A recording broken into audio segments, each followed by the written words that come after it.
everyone. I know it has been a while since I've posted, but life happens. We've got the farm, we've got the kids. Life just kind of gets in the way sometimes. By now, everyone has seen the forecast for eastern Kentucky, or the entire state. And we are under a winter weather advisory, which means that we will be having some incredibly cold temperatures this weekend. It's going to be the coldest Christmas in about 40 years, they're saying. One thing that people need to remember is that this is potentially life-threatening cold. They are calling for single-digit temperatures for highs with a wind chill of -30 below. That's going to be the field temperature. And we have such high gusty winds, they're going to be 40 miles an hour. This storm has the potential to give you frostbite in less than 30 minutes. People could lose their life in a matter of hours being out in this weather. Do not be out past 10 o'clock tomorrow night, Thursday. Do whatever you need to do tonight, tomorrow. If you need food, go get it. If you need medicine, go get it. Go get it. Tomorrow night at 10 o'clock is when the changeover will be happening. We will have a drastic drop in temperature. We will be dropping 20 to 30 degrees in about 2 hours from the forecast that I saw last time. I apologize for the glare in my glasses. It's going to be like the movie Day After Tomorrow, where everything just flash freezes in an instant. That's what it's going to feel like. They're not calling for a lot of snow, 1 to 4 inches, well, a dusting to 4 inches, which is typical. I mean, that's pretty normal for us. But the temperatures are what's going to get it. It's supposed to start raining tomorrow. Any rain that is still falling will flash freeze. Any water that's on the power lines will freeze. Same with the trees. Power lines will go down. Trees are going to go down. People will be losing power. Make plans now. Call family and friends now. Make plans to evacuate your home, basically. If your power goes out in storms like this, our power is going to go out. It's guaranteed. Where we live at, our power station, our substation, is not here in our neighborhood. It is in another neighborhood more rural than us. The lights flicker if we get a bad windstorm because the tree limbs bounce off of the power lines and our lights flicker with just heavy wind. So you get ice-covered power lines, ice-covered tree limbs that are against those power lines, plus the 40-mile-per-hour gusts of wind. Our power's going to go out. It is a guarantee, and we are preparing for that. We are charging all of our rechargeable flashlights. We have candles. We have oil lamps. We have our cell phones, obviously. We have means to light our home. We have pressure-fed natural gas that comes straight from the well in our property here. I have a gas stove. We can stay warm. We can cook. There are warming shelters that are being set up right now. There will be a full list available in the morning at every county.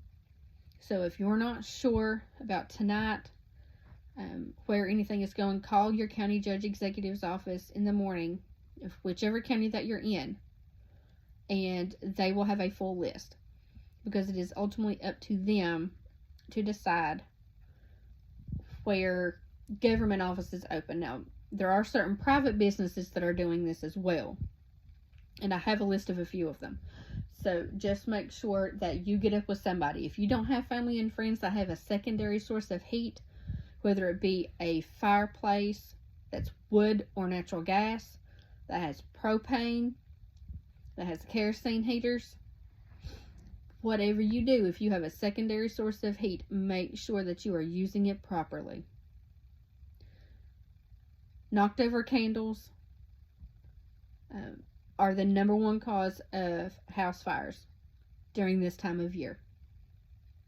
Improper use of kerosene and propane heaters are the number one EMS call this time of year, because if they are not properly vented, you will get a carbon monoxide built up in your home that can make you sick, that can kill you in a very short period of time.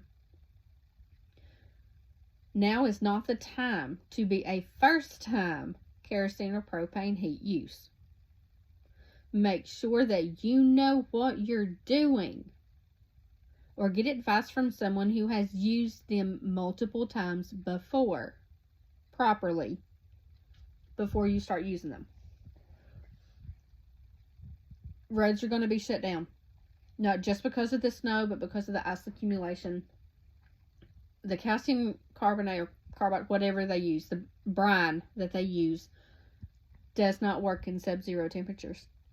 Salt does not work in sub-zero temperatures. The roads are going to be completely covered in ice. Do not be out past 10 o'clock tomorrow unless you absolutely have to. Make it a medical emergency if you have to be out. Not, oh, I don't feel like cooking, so let's go get takeout. Nope. I need my meds. I need food. Nope. We've known about this storm for over a week now. You've had plenty of time to make preparations for stuff like that. Somebody slips and falls and, oh, will they krill their ankle? Nope. No. If you can tell that it's not broken, wrap it and wait until Saturday day to let it warm up a little bit for the road treatment to work. Don't be out for, bullshit reasons, because you risk yourself, anybody else who made the stupid decision to go out, and the lives of all first responders who have to come and save your ass. Do not be out past 10 o'clock tomorrow night. This is the list of warming stations that I've got. And like I said, call your county judge executive's office in the morning for a full list, because they will be working all through the evening to get a full list. Garrett Volunteer Fire Department here in Floyd County, they will be open. They're at a meeting right now, and they are finalizing the times when they will be open. And once I get that, I will post it down in the comments. My husband is a fireman at that station. I'll be making food, so they will have food. I'm not sure what yet. They're supposed to let me know what they want. But there will be food and drinks at Garrett. Left Beaver Station 2 at MacDowell, across from Little Rosa Old Regular Baptist Church, the brick church on the right as you're going up Fraser's Creek. This is a station that's directly across the street from it. If you go there, park in the church's parking lot and then walk across the road. You've got to leave the bay doors open in case they get a call. They have to bring the trucks out. They will be open from 7 a.m. Friday until 7 p.m. on Saturday. Same with Maytown. They're finalizing their plans, and once I have that, I'll post it here in the comments. The homeless shelter in Martin, they're going to be open. They're going to post their times on their Facebook page, so make sure you check that out. Myers Towers, which is the high-rise in Pikeville, downtown Pikeville, across from the city police station, they will be open from Thursday at 9 p.m. through Monday morning. The lobby will be open as a warming station. I do not know if they will have food. So if you plan on going to any station, even if you're coming to Garrett, if there's something that you like, if there's some comfort food, some snacks, whatever, bring them with you. Bring medication. Okay? They don't need to be going back to your house and picking up meds. Okay? If you have pets that you want to bring to one of these stations, call ahead and make sure that it's okay. Don't drive over there and leave, Fluffy out in the car because you weren't sure if you could bring him in or not. They'll freeze to death in your car. Make sure that you prepare now. You have 30 hours, roughly, to make sure that you have everything in place. Make sure you have all of the meds that you need so that you don't have to go out any this weekend. If you're able to stay home, make sure that you've got food and water. Okay, if your power goes out, make sure you've got means to light. Okay? If you have a septic tank, or even if you're on city utilities, your toilet's not going to flush because you're not going to have the water. Fill up any gallon buckets that you've got, any old milk jugs that you have with tap water now to use to flush your toilet. Make sure that you have that. And I've got a whole list of stuff, a whole stack of things in notebooks. Comment, like, share, whatever you want to do with this. But I have not a lot of experience, but I've got enough. The last time that we had temperatures like this, it was -17, and I cooked for 9 by candle and oil lamp. So make sure that you are prepared and you know where to go should you need it. And make sure that you have those plans in place before you need it. Stay home, stay safe, stay warm.